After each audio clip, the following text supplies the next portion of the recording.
Welcome, gathered friends, and thank you for joining us once again as we light the lantern and begin another adventure. Tonight we will be playing Era of the Dragons, our D&D homebrew game. My name is Archangelic, or Mal. My pronouns are she, her, and tonight I will be your game master. So let's go ahead and introduce our players. Silver. Hi, everybody. I am Silver_Bulette here on Twitch as well as over on YouTube. And tonight I will be playing Fenxiris Roxalar, who is a gem dragon-born rogue slash cleric. She uses she, her pronouns. I use he, they pronouns. Levi. Hello, I am Levi, and tonight I shall be playing Torsten Pinewalker, the half-elf armorer artificer. We both use he/they pronouns. And Soliloquy. Hey friends, I am Soliloquy or Jaden. I use they them pronouns. You can find me most places online as FatSapphicBro. I'll be playing the Tiefling Barbarian Grief. Grief uses he they pronouns and also uses a combat wheelchair. I'm an ambulatory wheelchair user IRL, so I like to use that in game. The combat wheelchair is designed by Mark Thompson, who you can find on Twitter or Blue Sky at the username Mustangs Art. And the info is also linked in our chat. Welcome back to our space here at Lanternlight Adventures. This is home to all of our TTRPG and related content on Twitch.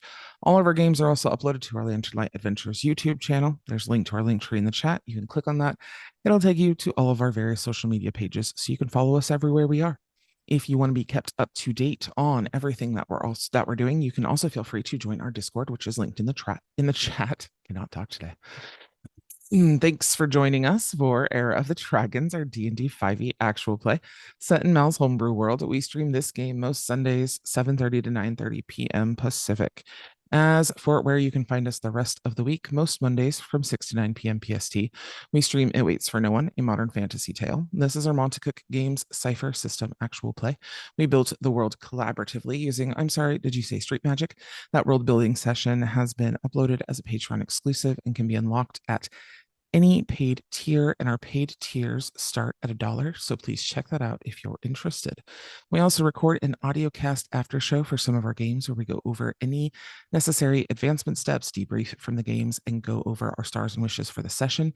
You can listen to these for free on our Patreon at patreon.com/lanternlightadventures. All of these after shows will always be free, but we appreciate any contributions and support as it helps us continue to bring you awesome queer content. We just wrapped up our season 1 of An Empty Dream, and stay tuned for news about what comes next for that. Just as a reminder, each month we take the last 7 days of the month off so that we can edit and prepare more content for y'all, as well as have a bit of a break to handle our day-to-day responsibilities. And finally, in support of a free Palestine, we'll be sharing the GoFundMes for various families. The first family we're trying to help out is the Masood family. Dahlia and her husband Rami and their 4 children are in great need. Dahlia and Rami worked as pharmacists, but they have since lost both their home and their pharmacy.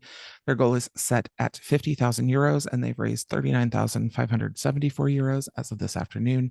Any help you can offer would be amazing. Their GoFundMe is linked in the chat, and it's also on our link tree. Thanks so much. Thank you so much for those announcements. So, to recap where we are, you are in the northern city of Iceport. Having dealt with what you came to the north to do, and crashing a ancient giant fortress along the mountainside, strewing gold all over, you have teamed up with the custodian of Winter's Keep, the ostensibly ruler of Northern Reach. Though he found himself in that position against his will. But you have teamed up with him. You traveled across the Northern Reach to Iceport with him, his cantankerous counselor, and was up to no good, and ultimately met his demise because of it. Not fulfilling his duty to whatever shadowy patron he worked for, he was turned into a massive fiery demon, which you were forced to take down, ultimately killing Counselor Dirk. But you continued forward, helping your newfound friend, Awudir, and helping him understand his role in this place without his counselor, who had shielded him from some of his core responsibilities. But you entered the port city of Iceport, and though, everything seems the same, everything seems familiar, what you saw below you was a massive warship from the Elven Republic of Vosna. It dwarfed every ship in this port. You took some time to have Outwoodir speak to the elder of this city and to the captain of this ship, the Sword of the North. And the captain made it clear that he is here to leave troops, set up a protectorate here in Northern Reach, and also to escort Outwoodir to Versailles under orders from the highest authorities in Vosna. But you all have a different idea in mind. Your idea is to take your own ship, the Call of Destiny, which was originally your plan before you met up with Outwoodir, and get out of here in the darkness of night. And I think that is where we find you. We are going to do this as a skill challenge. So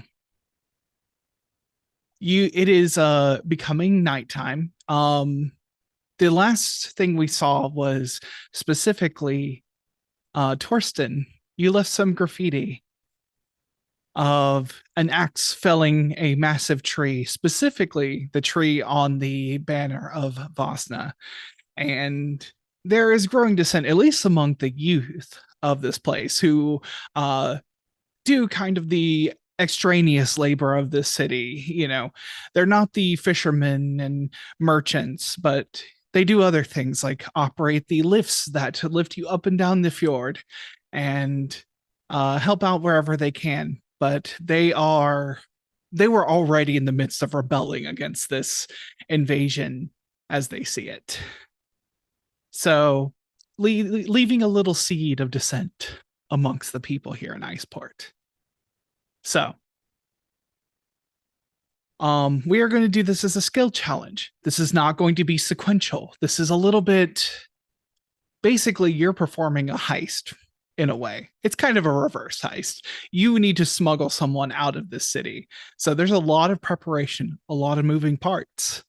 So I'm going to go around and ask each of you what you're doing to help get Outwoodir out of here in the cover of night without being spotted by the Elven Navy. When it is your turn, you can't do you can't do the same action twice in a row. Personally, you can't do stealth and then the next time it comes around to you do stealth again. You also can't do in the same round something somebody else has already done. So think about your skills creatively. And we need to get 6 successes before 3 failures. The DC to start is set with 15. Any failures will increase that DC. Does that make sense to folks? I can always go over it as we go through it again, but that's the basics of a skill challenge. All right. Who wants to go first? Who wants to set this up? Steven, Silver, you are muted. You're right. So I would love to go first. If no one else has a jump in. So what Fen is thinking, she's going to be looking around because we're hanging out in an inn, and she's sizing up various members of the tavern here, and trying to find 4 people here that look about our height. Okay.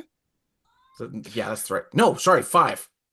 I forget Elric every single time. I'm a jerk. Yes. Elric is also here. Yes. So I'm looking for like 5 members of Iceport that we can and it also chalking to our lovely innkeeper / barkeep and saying, all right, we need some people who are loyal to Iceport and loyal to the North to help us with a little bit of lose the shell in the shell game. He says, I think I can help you with that. Yes. Yes, I can. All right. So Okay. what skill are you wanting to use? I mean, it feels like stealth in a way, but also deception. So, I mean, stealth is definitely easier for me. Okay. But Yeah. and essentially what once he's rounded up people, what I'm going to tell them is, we're going to meet you at this particular alley. You're going to leave before us. You're going to go to this alley. We're going to meet you. We're going to give you our coats. You're going to go to this ship, and you're going to board tonight. You're going to come right back. That's part of the instructions. You're just going to circle around and come back. But you get a free trip on a boat. And the other thing is, the elves might try to catch you. Surrender immediately. They're not looking for you. So, just give yourselves up immediately and they'll let you go. But also, like I said, it's a quick trip anyways. But you get free room and board there. And if you're game for it, we want to utilize you. We want your help. And I'm sliding them each a couple gold each. Okay. To make it possible. Yeah. So that would be 10 gold total.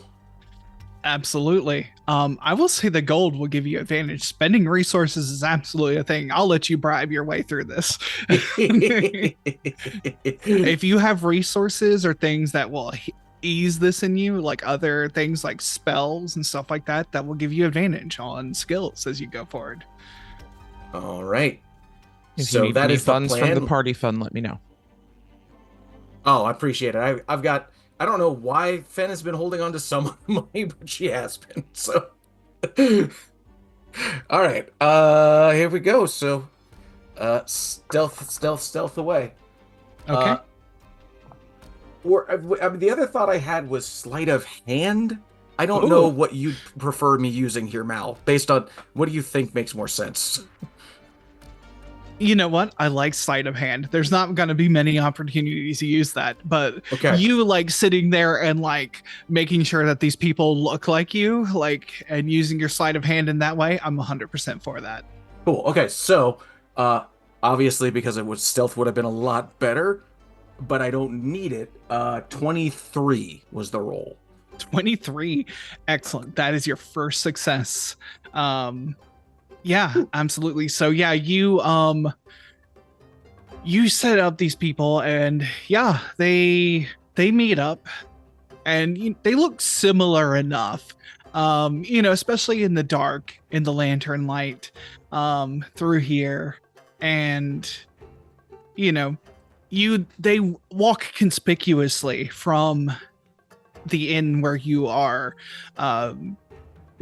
staying, so that they attract the attention of several people. There's normal people who are out just this town doesn't have much in the way of guards, but there are people who volunteer to like carry a lantern through the streets just to make sure that people are safe in the dark.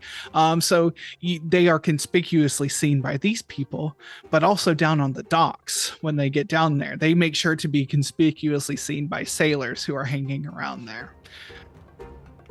Excellent. And you can tell that some of the sailors are, especially the elven sailors, are reporting back to their superiors what they're seeing. You now know they're watching you very carefully, but you have given them a little bit of a diversion, which gives you the time to make your way down to the docks and avoid people. All right. Which one of you is going to go next in this first round? I think part of it is a little bit on the way back. Torsten was planning out the route that we would take, sticking to alleyways and doubling back once or twice to get there efficiently, but still taking a longer way and away from any major thoroughfares. Okay. Yeah, and what skill are you using for that? Sounds... The best one that I can figure is investigation. I like that. Go ahead and give me an investigation.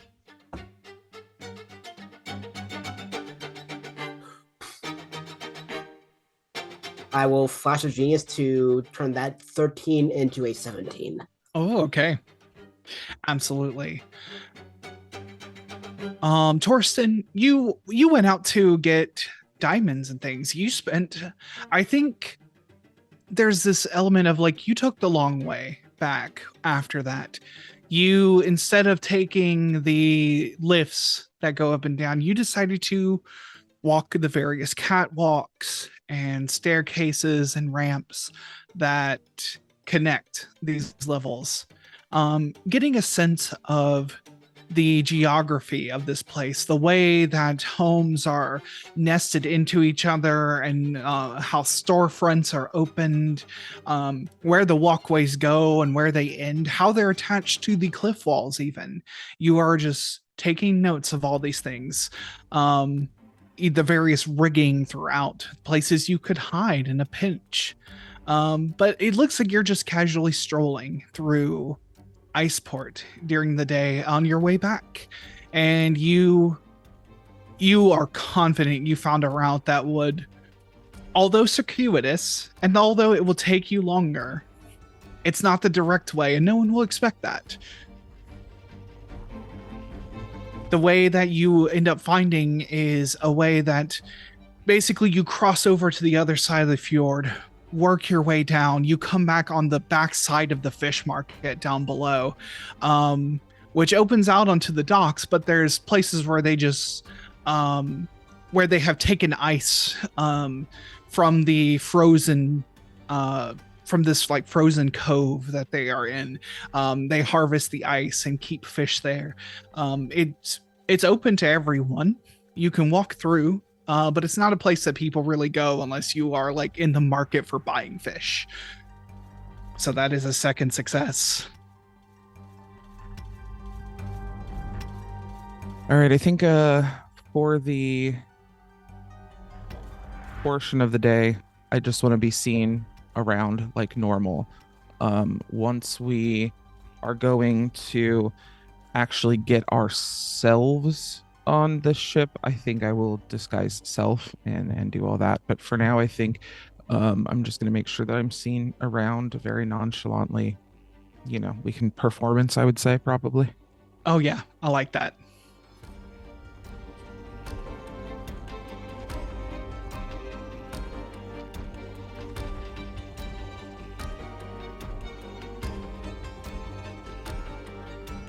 That's only an 8.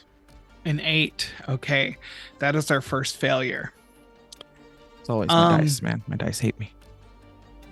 Yeah, this is you end up being a little too conspicuous.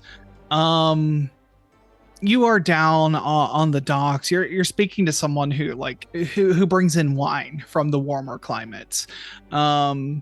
You know, you're trying to talk about this, and like you know, you're trying to like have a conversation about, you know, this wonderful brand of cheese that you know about, and saying like, hey, like, you know, you have a very strong wine, it needs a strong cheese. You know, this is a fortified wine they're bringing in. Not the people of Iceport do not have delicate taste. But you're a little too conspicuous, and you realize that as you like, you know, you're speaking to various merchants, being seen around town, you notice that there is a a sailor who is somehow like just so happens to be in the same place as you're walking around. Somebody's tailing you, which is a complication for sure. Because it means they're tracking your movements. You might still be able to lose them, but right now, in the process of trying to make yourself seen and make it seem like you're not going to run, you have drawn the suspicion they think you are going to. And I clock that. You clock it. Yeah. Then I'm just going to keep going about. Yeah. As if I don't recognize them, and I will make sure that I don't actually go back anywhere. Yeah. Until I'm 100%. sure I'm not being tailed. Yeah. So we are at 2 successes. I'll just keep him busy. Yeah. You keep him busy, and he seems to just be like, this is 100% just an enlisted person that they learn. Like, this is your job today. He's not a spy. He's not, he's easy to clock and he's easy to just drag around town. I think you get to a point where he just seems like he's exhausted of it. He looks at the time of day and makes his way back to the ship. Rad.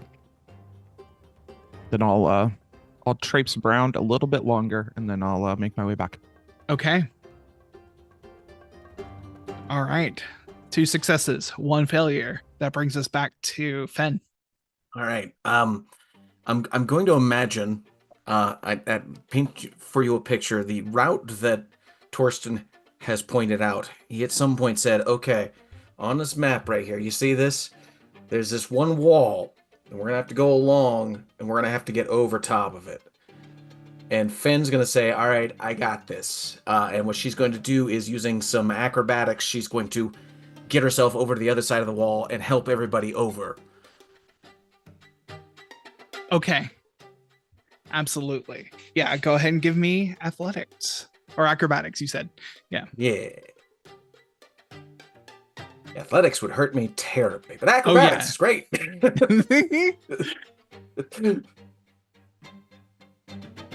Woo. Woo. Well, it's a good thing I'm using acrobatics. That's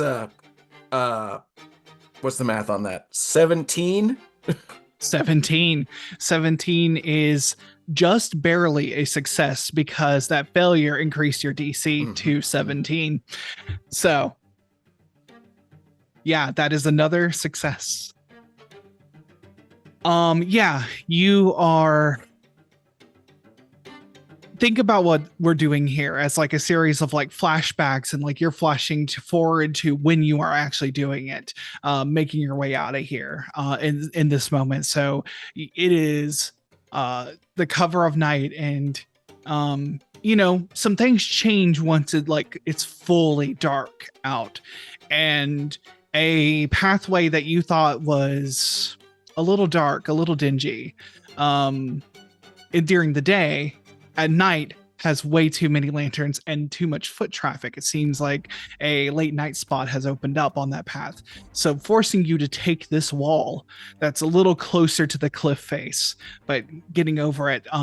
Fen, you leap up on top of it, pulling up rope with you, and you manage to anchor this rope so that your allies can get up and across this wall and avoid being spotted by this on that well-lit path. Amazing.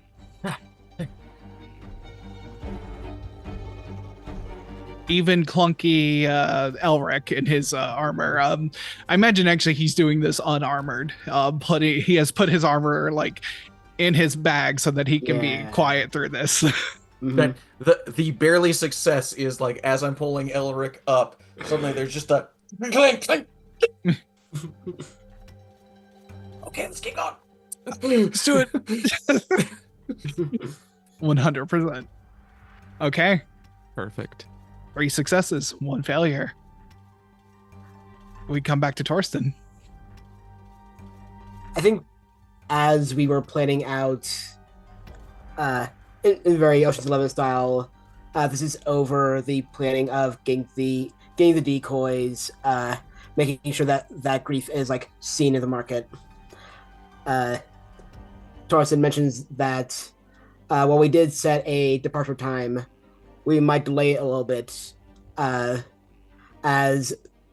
the tide is going out, or as wind is dying down to stop carrying sound. So Torsten is basically using either nature or survival to basically check the weather to see what would be the ideal departure time to start moving, take a certain turn, or just depart. Absolutely. Yeah. So if nature is agreeable to you. Yeah, I was going to say that's either nature or survival. Nature's fine with me. 19. 19. That's another success. 19. Yeah. The thing is that there is just like baked in generational knowledge that you can tap here for that information. I mean, like the man who runs the place you're staying at, he says, oh yeah, like, you know, it's clockwork. It's based on the seasons and the times. He knows because those times affect when his customers come, even, you know, like if the tides are later or earlier, that affects when people are going to come in, when he needs to have things prepared. So it's tied into just the blood of how Iceport functions. The sun, the moon, the tides, the fish, the migrations through here, all of it is just available to you. You parse all this information and taking it in, it's like you see where the sun is and like you take it in and you're like, okay, today is going to be a foggy night tonight. That's going to aid us going forward, but we have to wait until the sun is has been set for a certain amount of time for the temperature to drop, you know. And you have calculated the perfect time to get more cover through this city.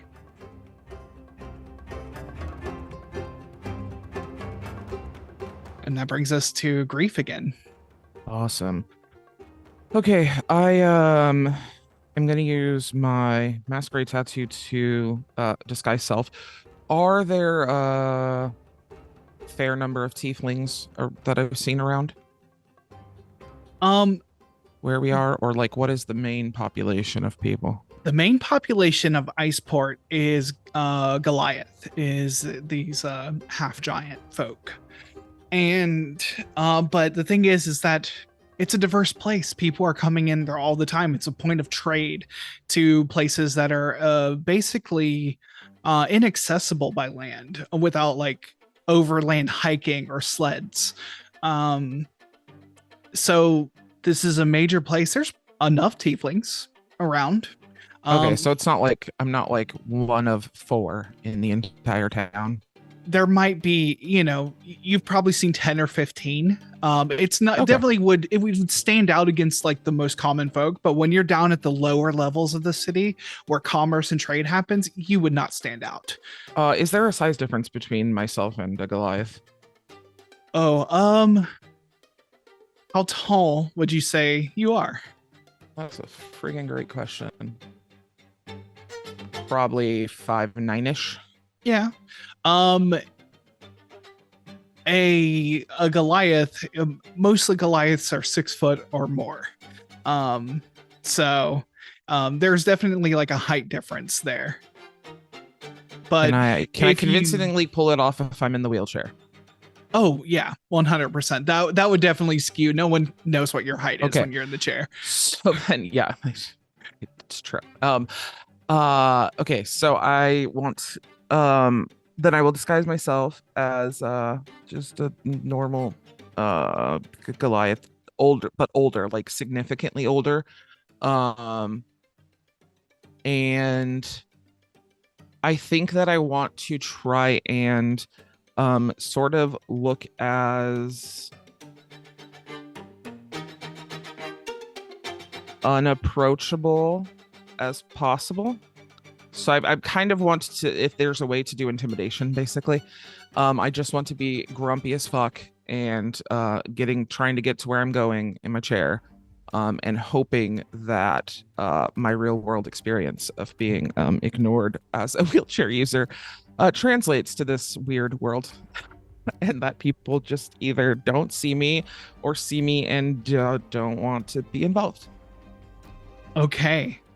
Are you doing this as part of the escape process here, like the actual Yeah, because moving I through? don't want to get spotted as myself, so I just want to make it, especially as being somebody that's using the combat wheelchair, I feel like it's going to be easier if I can look different than the way that I normally look, in hopes that I Absolutely. can sneak past.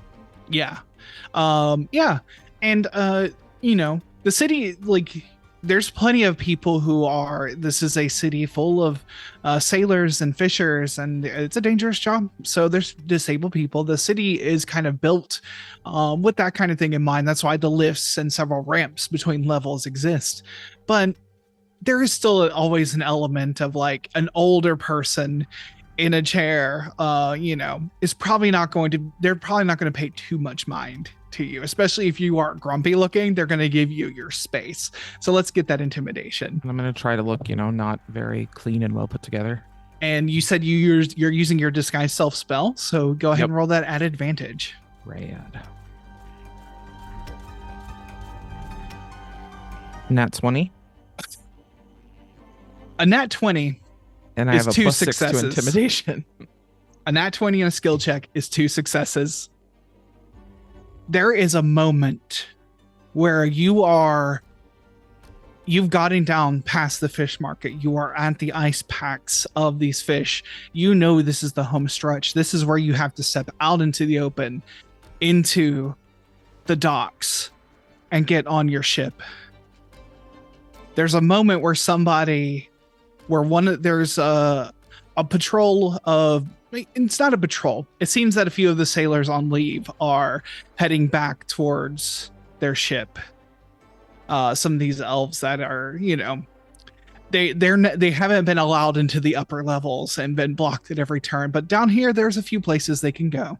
So they're on their way back to the ship, and you run right into them. They kind of run right into you, Grief, because you're holding up the rear in this. You're making sure that all your friends can go, and just in case you're the last one to come through. Because worst case scenario, you can punch someone. Exactly. I mean, if all else fails, I guess we're fighting, and I should be the closest to the fighting. Absolutely. Yeah. And they say, get out of our way. And they're kind of harassing you. But you look like this older Goliath, time and age has diminished you, your disguised self, and just you give them this grizzled look, and they say, oh, sorry to bother you. And they do not spot your friends who are just right in the shadows next to you. No respect for elders. No, we're very sorry. We don't mean any harm. It's not a problem. And they kind of back away, and they might have been in their cups a little bit. But they kind of back away, and they head out to the docks looking a different direction. You narrowly avoid Wow. detection in this moment, but that is 6 successes. You get on the call of destiny. Now, here's where the fun begins. Crest welcomes you onto the ship. He says, welcome to ship. He seems to trying to be learning a little common. And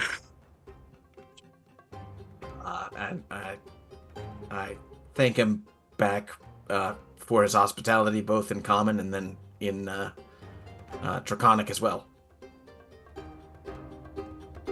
He says, we set sail quick. Yeah, we're gonna get below decks, and we'll be out to help you out with whatever you need once we get out of the port. Mhm. Come, our dear, you need to get below decks. Our dear, Oh. this is Crest. Crest is a wonderful captain. He reaches his hand out to Crest, and Crest acknowledges the gesture, and like they grab arms, and there is a strong handshake between them, and he says, "The people of Northern Reach, on behalf, I can't thank you enough on behalf of the people of Northern Reach for what you're doing here. Thank you for your sacrifice." He says, "I know not what you say, little man.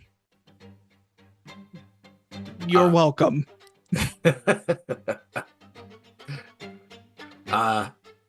Fenxiris will translate into Draconic just so that he knows. Yeah. He's saying thank you so much for helping out his people. He's the leader of the lands here, not king, but leader.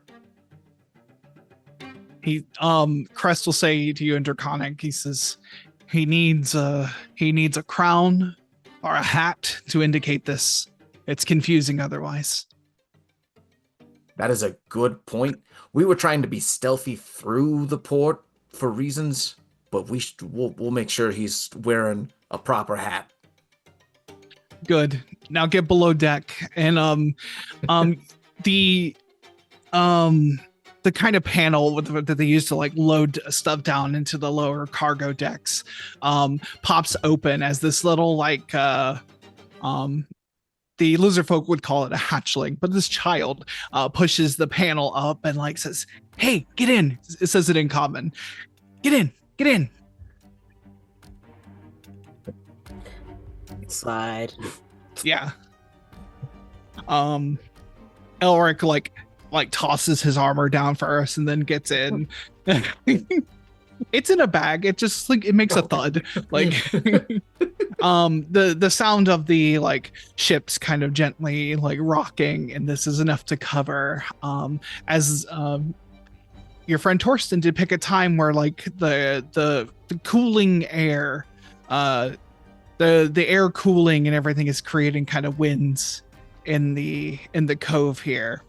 So the ships are just gently rocking. It's not anything, it's, nowhere close to a storm, but it definitely like brings a breeze through Iceport and funnels into this fjord, which has a gentle humming throughout. It creates like the air moving through creates kind of a sound throughout the city. Which kind of covers you all getting underneath. It is pitch black down here for anyone who doesn't have dark vision, which I think you all do. Not Elric. Elric is a human. Dragonborn do not. No, yeah, Dragonborn. Yeah, I mean, I get a neat breath weapon, so I'm not complaining. But no. That's also why I got this lovely rapier that I have with the light on it. But yeah. We kind of need to ride in pitch black right now, so yeah. Fenxiris understands. I have dark vision. Yeah. You hear the lizard folk basically unmooring this ship, taking in all the rope that's tying it in, and they begin to set sail using the winds to quickly move silently through this cove. You avoided detection. You get out onto the open waters. It is a tense like 30 minutes before you're out of like the cove because you can't move very fast with all these ships in here. But as you do, you manage to get out on open waters in the darkness of night.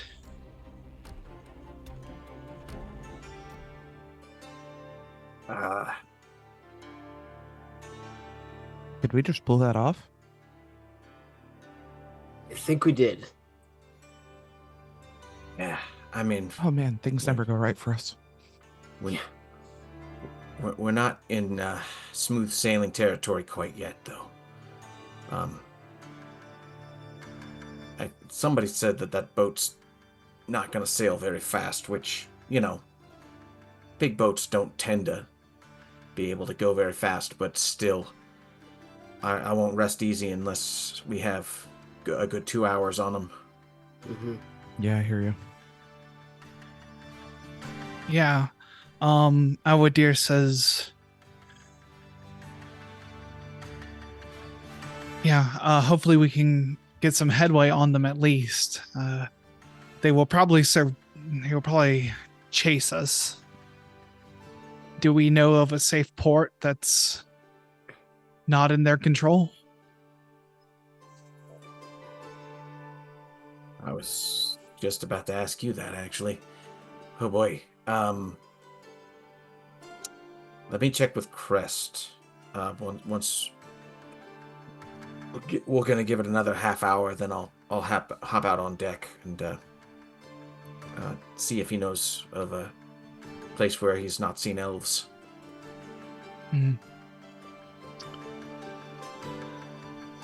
Yeah, he as you are now clear, the lizard folk, they do start to like light lanterns below deck for you. And just for their own safety too. For sure. A female lizard folk, she has like a kind of a small purple crest along her head.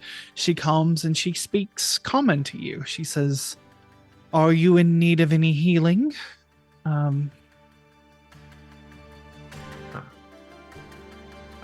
Yeah, I mean, I think we made it out of there okay. Mm-hmm. I think we managed to get out without any scrapes or bruises. Out there, are you looking okay? Awadir says, "Oh, I mean, I will be fine. I'm physically okay. Thank you for your kindness." And she says, "Well, I'm glad to hear that. May the great turtle see that we have a safe journey." Anyone who wants to can roll a religion check. Out of sheer curiosity. Nat 20 for 22. It feels like such a waste of a nat 20, but here we are. Hey, you had a nat 20 that was absolutely not a waste. So, you know. I rolled a 9 for a 12 Okay. on the religion. A nat 19 for 23. Amazing. I love this on a religion check. The great turtle is one of the lesser gods, a god of the sea, but of calm waters, of tranquil journeys and gentle waves. His counterpart is let's see here. I had the name. His counterpart is for Torsten. So I think Fen just gets the part that's the god of tranquil waters. But there is a counterpart god, one of the lesser ones, Olix, the great octopus, who is the god of stormy seas. Amazing. And those two are at eternal war. But yeah, that's fair. Fitting. Yeah. And you see that she has a holy symbol of like a turtle shell. And she seems to be a priestess. Cool. We appreciate it. Let us know. We're on this journey too. Let us know if we can do anything to help out on the ship. I actually have a little bit of healing powers myself if we get into a large fight. Oh, that would be helpful. Crest and Jexel tend to get in tend to be a bit more reckless than they should be when charting our journeys. So any assistance would be incredibly helpful. For sure, yeah. But we will help out however we can. I will have Darsa cook us up some food. How do you all feel about raw fish? I can't always remember whose diets include that or not. I'll try anything twice. Well, you know, I like raw fish, but question, do you have any rice on the ship? Yes. I think we still have some stores from the last time we were in Southern Reach. Amazing. And do you have any seaweed? I no. Oh, that's okay. We can make do. You see like the math go on as you mention any type of plant being eaten to this lizard folk, and it's just like, no. No, that's okay. Just the rice. Do you mind if I help out a little bit in the kitchen, actually? I need to talk to Crest real quick, but I can create a little treat. I'm sure you...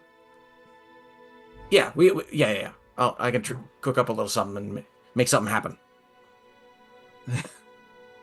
Yes. The kitchen's at the head of the ship, so avail yourself to. She would love the assistance, I'm sure. All right. So Finn with a detour up to Crest. Yeah. Is going to eventually make her way to the kitchen. And I don't mean to railroad everybody else. Is anybody else doing anything else? Well, I'm just kind of jumping all over this. You're totally fine. I think that's fine. Yeah. Yeah, go for it. All right. Okay, actually, before you go ahead. leave, Torsten will ask Fen, could you leave your armor here? I'm trying to figure something out. Oh, yeah, sure. Here. Knowing that the last time we were at sea, though, Fen is just going to like disappear behind something in the cargo area that they're in and change, but she's going to come back out wearing the acid guard studded leather. Okay. Her actual studded leather. She's Yeah. like, can never be too prepared. Absolutely. Of course. I think like you Torsten, you mentioned that like you're trying to figure out something with the armor, and I think that perks Elric's attention a little bit. He says, "What are you thinking about?" So, back at Winter's Keep, I add a couple of runes to my armor here and here and here. And he'll pull out the booklet of incomplete catalog of runic magic. A lot of these take the metal way easier than the draconics that I've been using. It's a little bit different with studded leather. I mostly work with metal, but I think if we take a couple lengths of chain, I could get roughly the same effect. I'm trying to get the actual dimensions right of where to place everything. He says, I like what you're doing with that. This is definitely a little bit out of my depth. I usually pray over creating the armor, and that's usually enough to enchant it. This is incredible. And I think he tries to, I think you spend the time doing your thing and he is following along, like trying to understand where like your two like disciplines like intersect, which is something that you've also done. You've asked, questions about his kind of magic, and he's interested in yours as well. Player level, once we long rest, Torsten will use one of his infusions to enhance defense on this armor. So that gives, I believe, a +2 bonus when Fenn's wearing the armor. Yes. Yes. Thank you. Appreciate that. Yeah, but you wanted to go talk to Crest very quickly. Yes. Crest, hey, we want to get to the best port that you can think of that has not been inhabited by elves.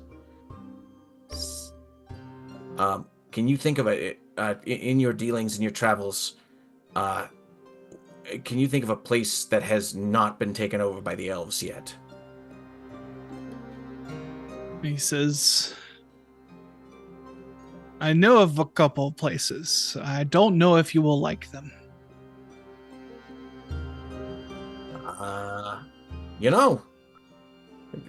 Run them by me. Let's see. We'll see what the best thought is. He says, well, it is not a port to the mainland, but it is a port where we can safely resupply and maybe reconfigure the ship to not be as recognizable. Oh.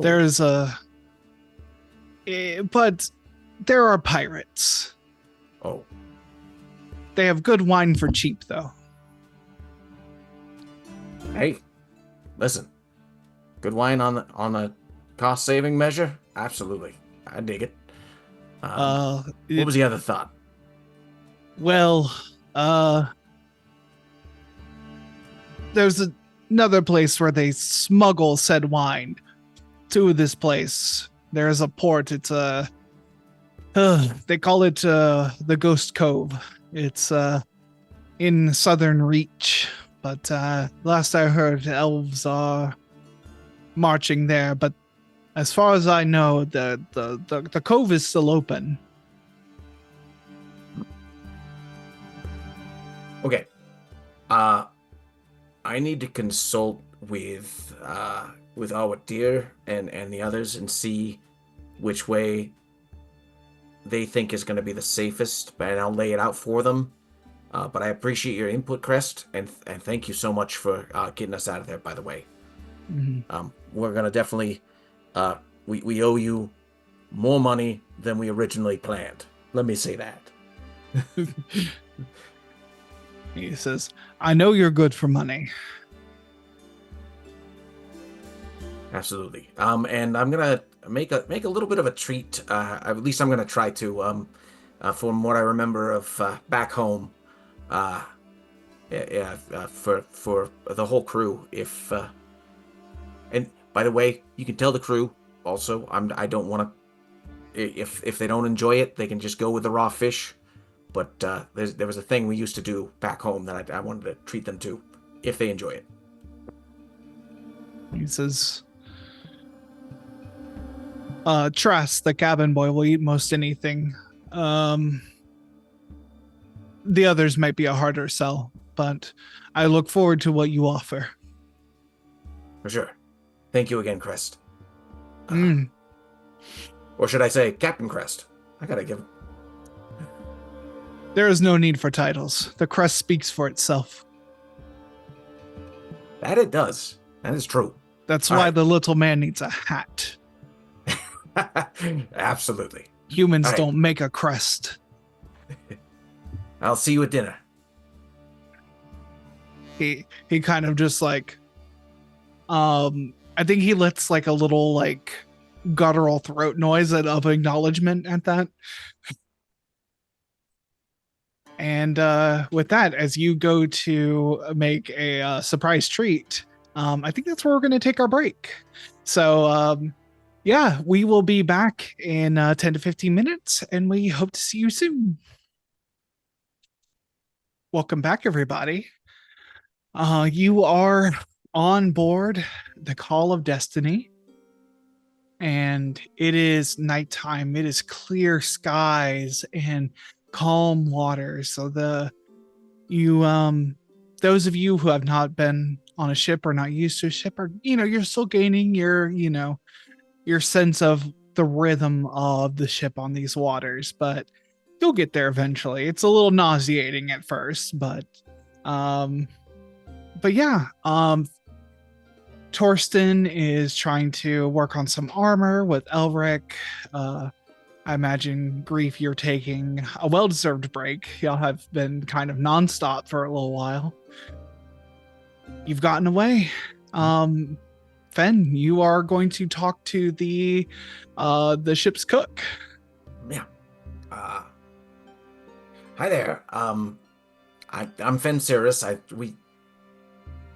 Do I recognize them from when they first took over the ship? No. This is a new person. New member. Okay. Yes. Yeah. All right. And then, I totally introduced myself using Draconic, of course. Hi, I'm Fenxiris. I'm one of the members of the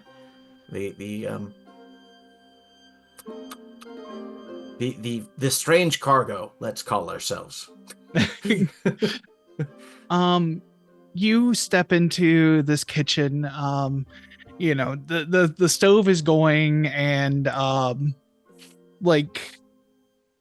Darsa is faced away from a pot of something boiling. Something starchy is boiling. But she is using her tail to hold the stick that is stirring it. And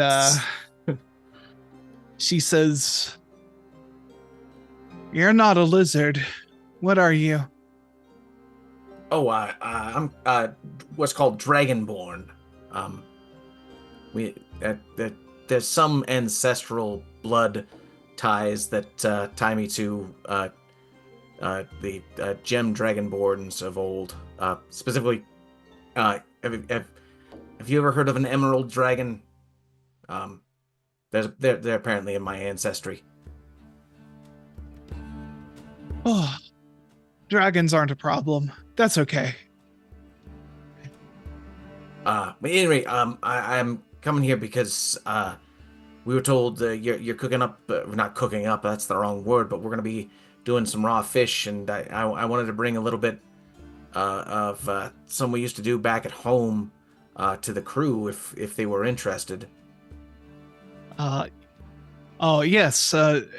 If raw fish is a problem, I can, of course, cook the fish. We've had people come on board that do not like to eat it raw, and you see that there's both there's a crate in here that's packed with sawdust. That's it's marked with some markings to indicate that it contains fish. It seems to be ice packed fish for the longer journey, and but there is also some that's hanging up to dry out above, already gutted, scaled, and set to dry out. In here, there's not much in the way of herbs and seasonings in here, but you see that there's flour and eggs and various other starchy type foods here as well in this space. And she says, I'm always open to trying new cuisines. If you have a recipe, perhaps I can help. I might have what you need. Well, we keep it very simple. We're not going to cook the fish per se, but we're going to cook up some rice. We're going to create a better rice.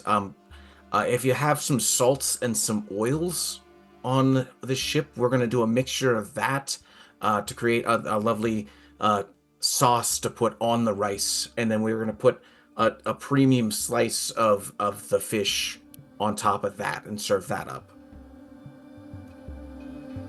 That sounds strange, but I am excited to try it.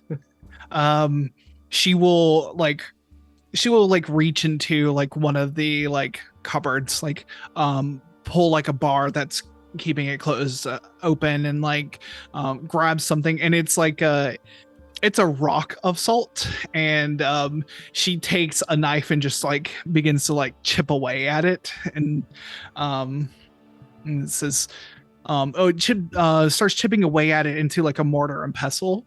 And so Nice. to grind it up, she says she actually once she chips it and puts the salt away, she hands you the mortar and pestle. She says, "I'll get rice going." Oh, wonderful. Thank you. And I'll start mixing up the oil and salt mixture.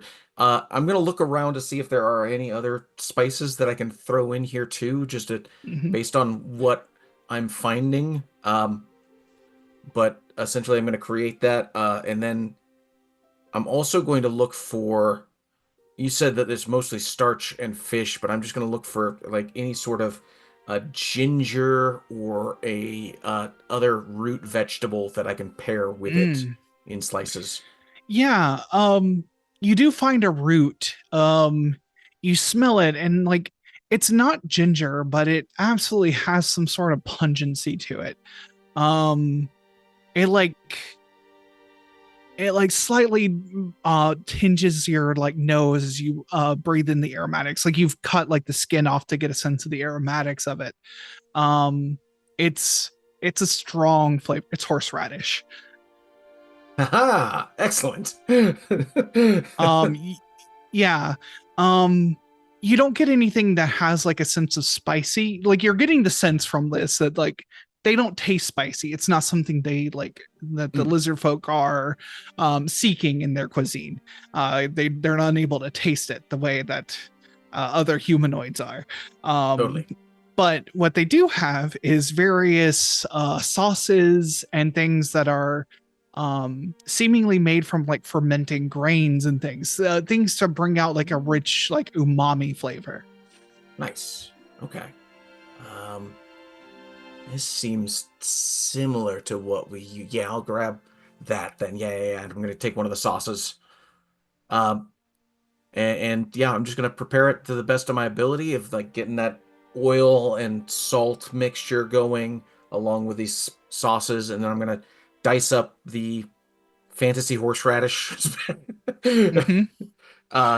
And create essentially what we're going to do with the horseradish is what would more or less be done with ginger, of just like lovely thin slices of horseradish Mm-hmm. to serve beside it.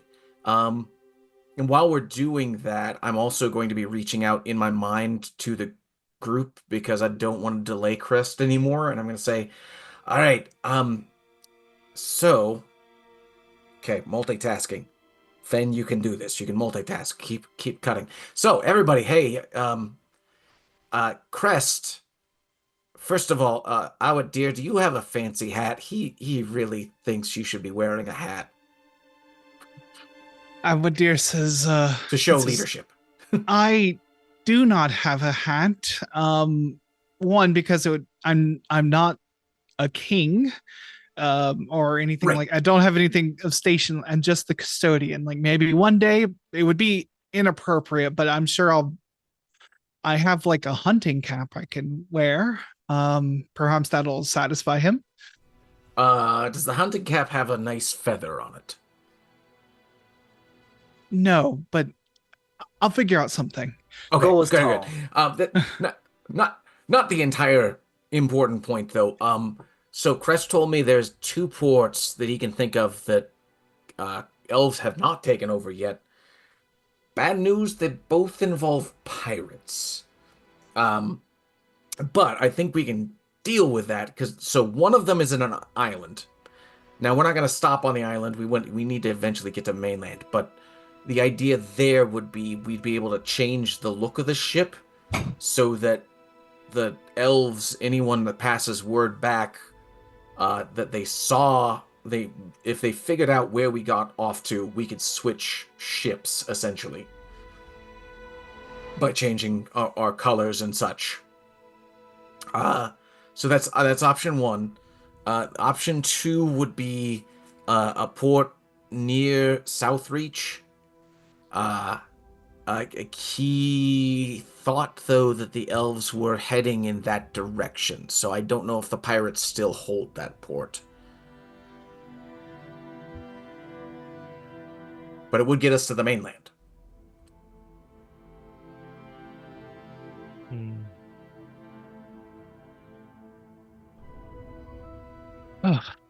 Elric says, does Crest think he can get would Crest be like, does Crest have some sort of in with pirates? yeah, I didn't explain that, did I? Essentially, so they do some trading on the island. They get some rather good liquors for cheap, and so they get it on the island and then they drop it off at the port in Southreach. So they have connections. Well, Outwitter says, well, we need to get to the mainland. That is our goal. We need to speak with the other leaders as soon as we can. So maybe that's the safest port. And to be honest, neither of these sound like ideal situations. No, agreed. But and that's why I didn't want to make any decisions for the group. I wanted to run this by everybody first before I told Crest the destination. Also, I speaking for myself, Grief, I think we do owe the crew here double what we promised originally for putting their lives in danger like this. Yeah, that's reasonable. Do we have a date on the council meeting? Outwitter, like he starts going through, he pulls out the ledger that Dirk kept, and he says, we're looking at probably another week and a half, I think, if I remember the day correctly. He says, if I remember today's date correctly. Right.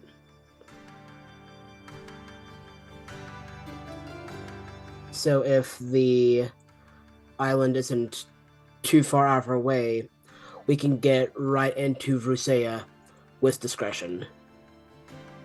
So that's where my mind's at. Because the meeting was going to be in Vrusea, right? Yes. Okay. So if the island's not more than like a day out of our way, we can stay there, do whatever changes we need to make to the ship, and then go back to be right where the meeting is at without a whole lot of notice. Now, if it's more than like a day and a half out of the way, then that's a lot more weight towards the Ghost Cove.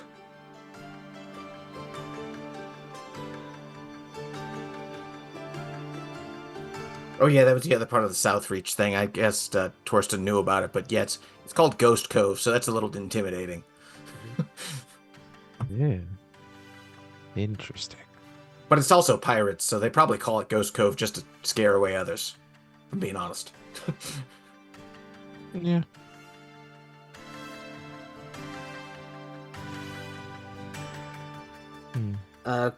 Crest, how far is that island from here? The island, we would have to sail for 3 more days. It would take us west. Crest is only this this what's the word I'm looking for? Like, he can only talk this well in Draconic. So there's some translation going on here. For sure. Yeah. He says, we would have to sail west for it would take us an extra, if we wanted to go back to Vrusea, ultimately the journey would take about 3 days longer.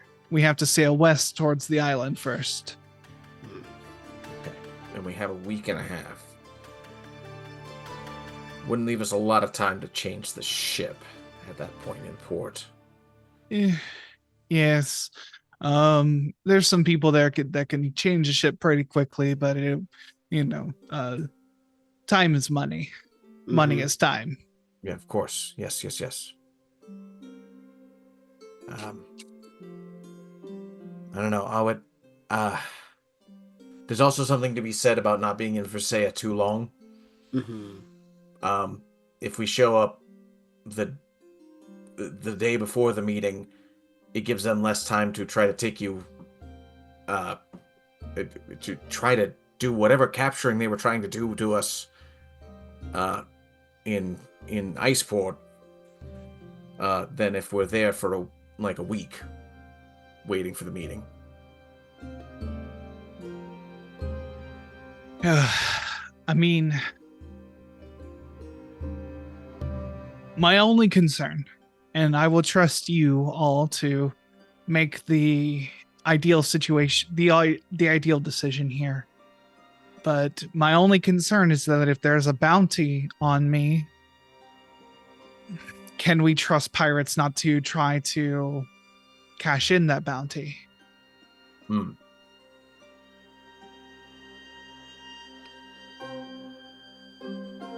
It's a really good point. That is my only concern. I trust you to protect me no matter what. You've proven to do so. So if we go to Southern Reach, we can just basically get out of the pirate-controlled area a lot quicker. Yeah, Crest will say yes, the cove is simply a launching point. It's not directly under pirates' control, but also the pirates are chaotic. Mm-hmm. They are fun at a party and not fun in most other situations. Yeah, that's understandable. How long of a trip? We've gone from South Reach to Versailles, but how long of a trip is that? Well, from Zarkan, it was, I think, 4 days. So, Okay. Yeah.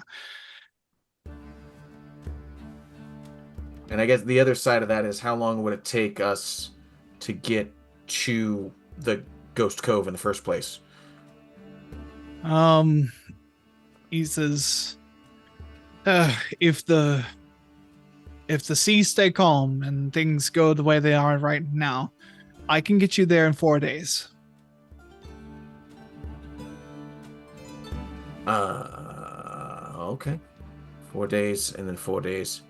That's a little over a week, which I don't know. It almost sounds like Ghost Cove might be the way to go. And then we go by land to get to Versailles. And we'd only be there for like 3 days on the high end.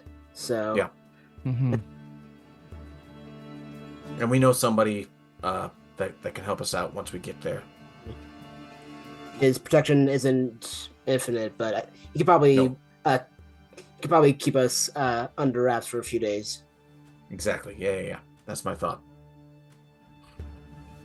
I mean, so my vote would be for Ghost Cove, but also, I mean, we are your protection, not. I mean, let's be honest. We're your equals, but we're not your equals right now. So it's up to you. We're here to defend you. So, what sounds best to you?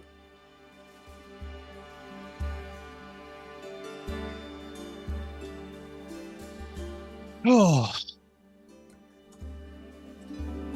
I know folks in Southern Reach. I know things are, as you've told me, things are probably chaotic there, but I do know people there. I think we have a better chance there. I don't know any pirates, but I do have some contacts in Southern Reach. Gotcha.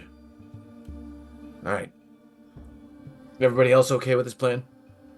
Yep. By me? All right.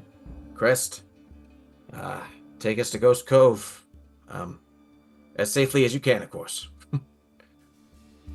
He says, he does that like guttural acknowledgement again, and he starts barking orders in Draconic to some of the to the few folks on the deck. He says, set sail, and like starts, he gets at the helm and like changes the direction.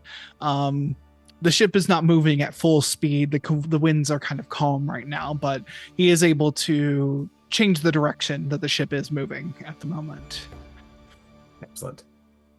Meanwhile, Fen's looking down at what she's been chopping and goes, "None of these slices match. Oh, man.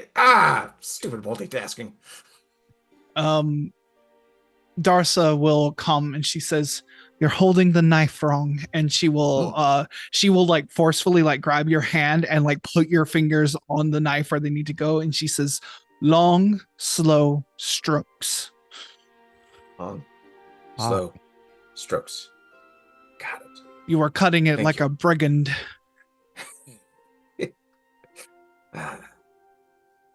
Yeah, I'm not much used to slicing, so I got this though. Thank you. Man, I hope we see a ghost.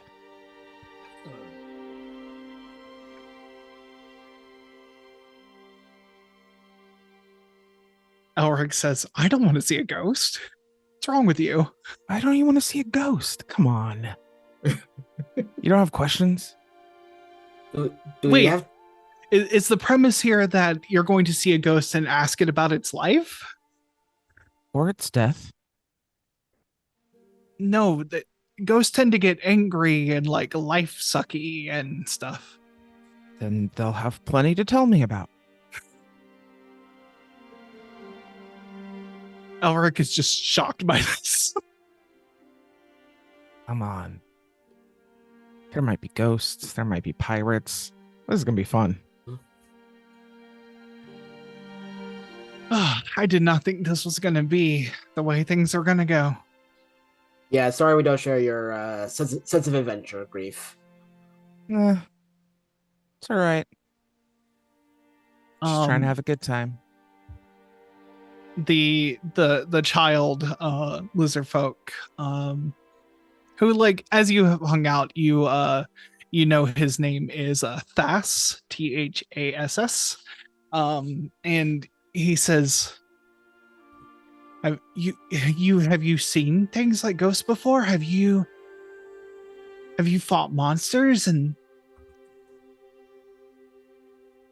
I have not seen a ghost. I have been swallowed by multiple giant monsters. There was this really big worm that swallowed me. Not fun. I don't recommend it. you say this, and like Thas his throat changes colors red, like he's being like defensive and scared about it. He says, "That's amazing." I made it out okay. And like Thas is eyeing your like huge like great axe and your great sword that you keep on your wheelchair. It's like a younger. Yeah, like he's, he's like 4 feet long if you count the tail. Nice. What else did we fight? We fought a dragon. I made friends with owl bears. What's an owl bear? It's exactly what it sounds like. Thinks real hard to himself. Have you ever seen a bear? It's like a really big bear, but also kind of has a bird head and weird little bird feet. It's very feathery and fluffy. Very mean. But if you feed them food, it's worked for me. I don't know. If there was a cutaway, like a cartoon to what this kid is thinking, he has combined a badger with a seagull. Like that's his like touchstones here. Like Amazing. it's like, that's so cool.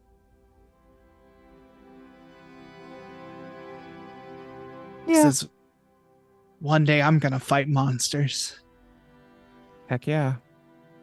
You gotta get big and strong. I'm gonna eat so much fish, get real strong. Good plan.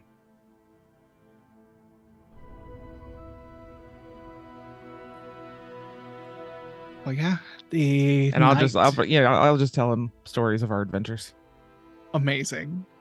Go ahead and give me just a quick persuasion check. All right.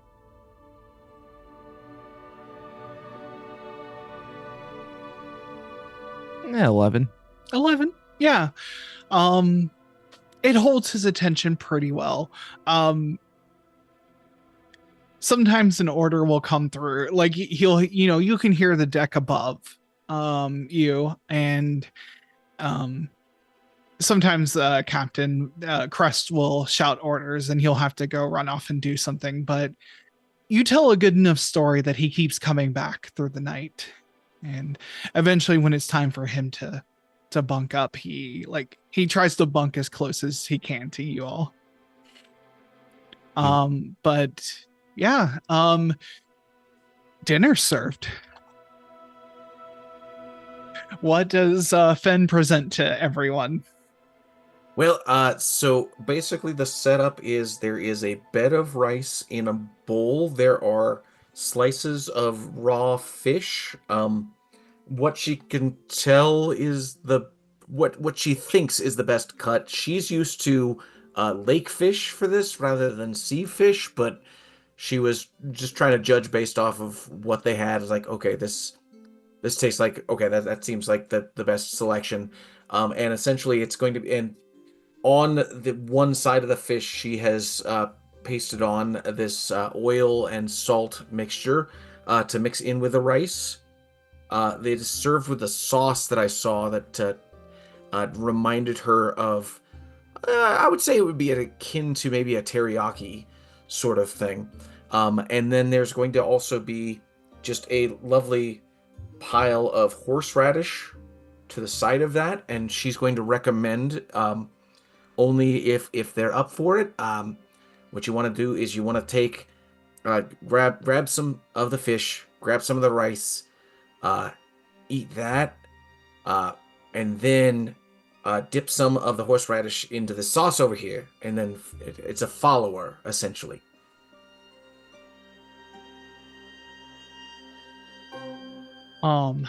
I think Thas is the first to come up and explore this, and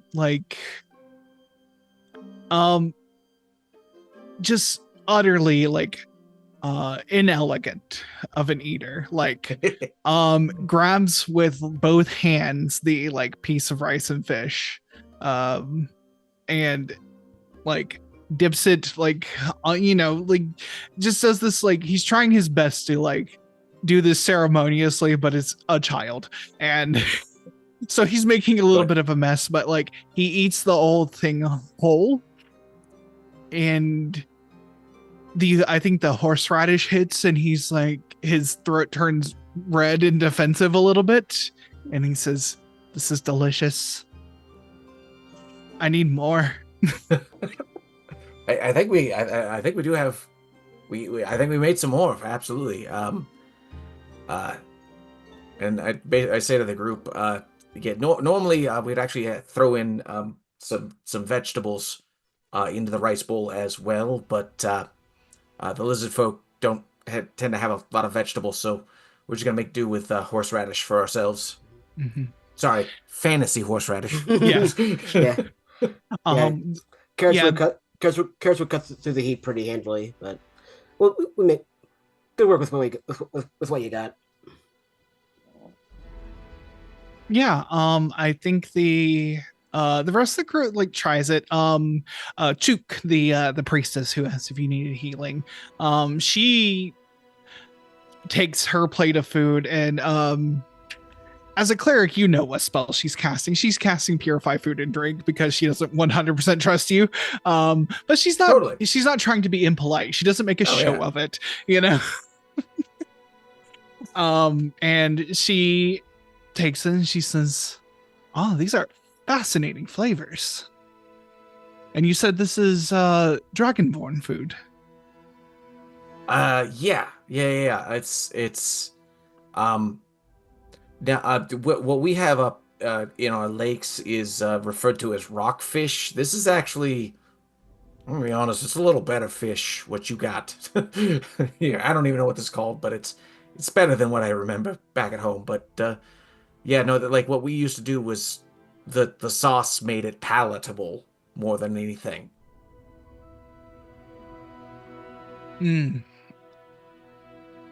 She says, "Well, this is delicious, and I thank you kindly for it." You're welcome. We appreciate your help so much, and I'm happy to share a little bit of my home with y'all. And yeah, the crew enjoys your meal. I imagine actually serve it up on the top deck. It's not the seas are calm right now, like I said, and it's a wonderfully starry night. The rice was cooked in like a steamer on top of whatever Darsa was boiling. That seems to whatever she was boiling needs to boil for a long time. So she was using the steam to cook the rice, which made for a better texture of this food altogether. Yeah, but yeah, you enjoyed the meal. The crew seems to enjoy it. It is strange, but you can tell that you have you've maybe started something, at least with this crew, that might spread their lizard folk society. But a new fusion food happens. Yay! But yeah, you have offered to help the crew as they navigate through. What jobs are you taking on this ship to help them on this journey?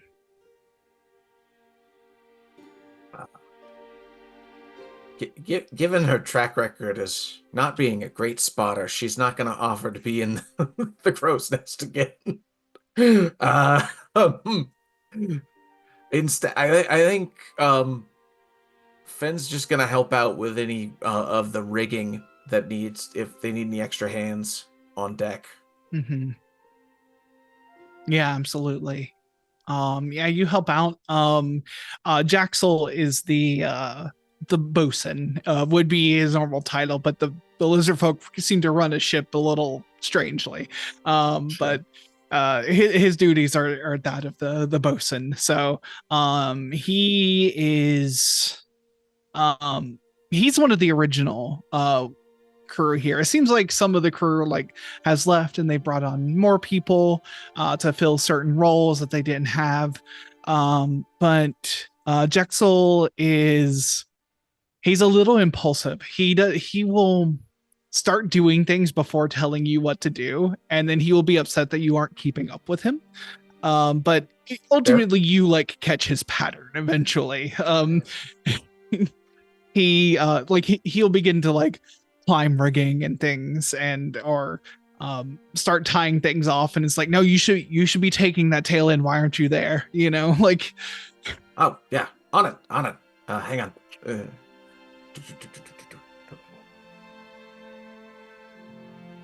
Yeah. Darsa will clean up after Darsa helps swab things down after her duties of cooking are done, and Thas will actually be the one to go up into the crow's nest. He's small and fits up there a little more easily than most, and is not afraid of climbing high. No, there's no fear in that kid.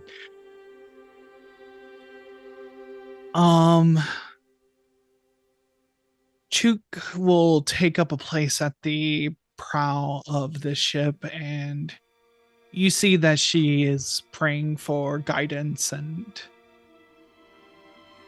help along the journey. And that's kind of her place here. When no one needs healing, she's the doctor and an insurance policy in their mind. So every ship needs a cleric. Torsten will, now that he has the right tool for the job, will conjure up some carpenter's tools and start taking care of the actual the wood of the ship, working on a shipwright. Okay. Replacing anything that's damaged or starting to rot. Absolutely. Yeah. The one thing this ship does not have is a dedicated carpenter. So taking up some of this is do you have mending or something like that? The cantrip? I don't believe I do, actually. That's okay. Yeah. Yeah, you know enough of you know that they keep spare wood here for things that do break. So like you are going around just doing the normal kind of carpentry ship does. You're seeing the weak points. When they're in dock, normally they would just get someone to do this, but they kind of left a little quicker than they thought they were going to. So Grief, what are you up to? If there is anything that requires heavy lifting or pulling stuff around or anything like that, that's probably where I'd be. I think Crest is going to bring you up to the helm. He says, you seem steady. You seem solid. Like boulder. I'd try. Hold wheel. Mhm. Keep star there. And he points to Rhea, the torch in the night, the star, and that represents the goddess. She shines so bright in the night here. He says, star, stay there. I come tell you when different. You got it. And you will hold this helm. As soon as he's out of earshot, I get to drive the boat.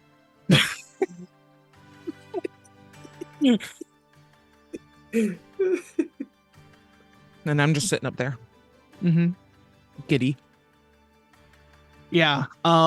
Crest puts he puts his hammock, there's 2 stairways down from this forecastle area of the ship, and he stretches his hammock in there. So he's gonna sleep on, nearby in case anything's wrong, but he's gonna find a place to sleep while you hold the helm. No problem. I would like all of you to give me perception checks. Good boy. That's why I'm not in the crow's nest. Okay, here we go. What? That never 17. Okay. Nice. As a natural 1 for a 7. Oof. 19. 19. Okay.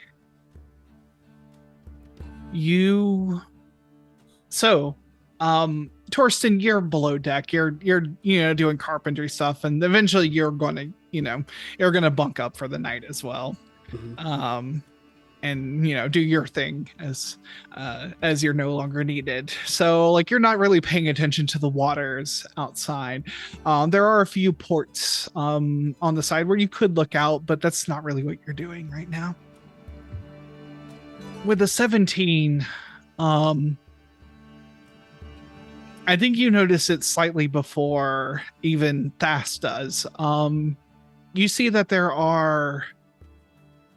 It's hard to see at night, but you see that on the horizon there are, on the horizon behind the ship, there are storm clouds coming in from the east.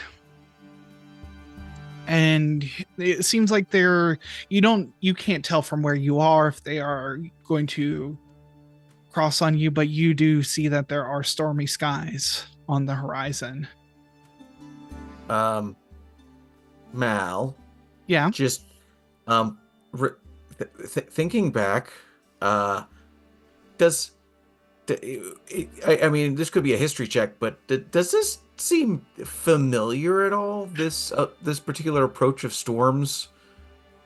If Fenxiris is thinking back to an occasion at Bramble upon the rivers. Okay, give me a history check. Okay.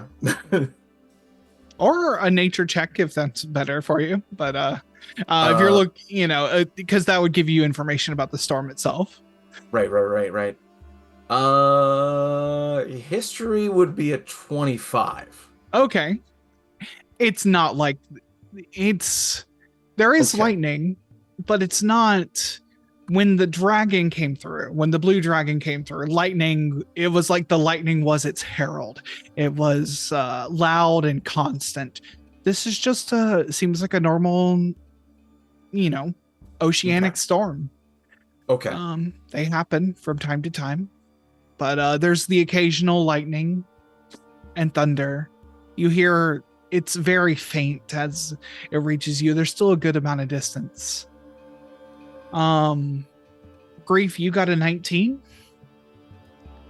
Yep. The steering is fighting you. You feel like the ship is starting to sway one direction. It's not enough that most of the crew would notice, but you're at the helm. Like, you feel you're getting feedback from the rudder itself of the ship, and you're trying to hold it on its path. And you're looking at the waters around you, and you realize that, like, it's like you're starting to be on the crest of a wave. You're not an experienced sailor. You're not 100% sure if this is normal. But then you see, cresting up from the wave, probably 200 feet from you, and slightly to the back from your vision as you're facing forward on the ship, you see what looks like the top of a mast cresting out of the water, completely dry. A massive ship Fuck. is cresting from underneath the waves. You see the top of the banner at the top of its highest mast. Silver and blue. And then that dragon's head peeks up, dry and waving in the wind, as this ship begins to come completely out of the water. You see the tree on the front prow high above you, but you see that it has a face that looks towards you. Every gun is pointed at this ship. The Sword of the North has sailed faster than you could have ever imagined. And that's what we're going to call it for tonight.